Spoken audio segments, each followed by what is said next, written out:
আজ হঠাৎ প্রিয় মানুষটার আইডিতে ঢুকলাম। আইডিতে ঢুকেই দেখলাম যে আইডিটা নষ্ট করে দিয়েছে নাকি।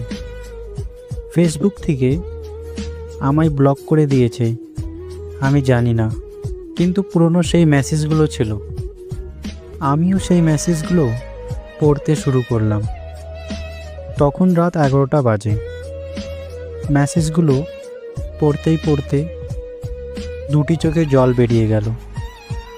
আর আমি ভাবছিলাম আমাদের সম্পর্কটা কতই না ভালো ছিল।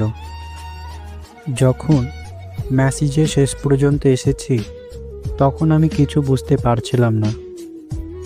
সে আমাকে এমনভাবে ছেড়ে চলে গেল যে তার কিছু ভুল ছিল না। যাই হোক, ভুল আমারই ছিল। তুমি আমাকে শাস্তি দিতা, আমি মাথা পেতে নিতাম। তাই বলে কি তোমাকে বিয়ে করা অনেক জরুরি ছিল?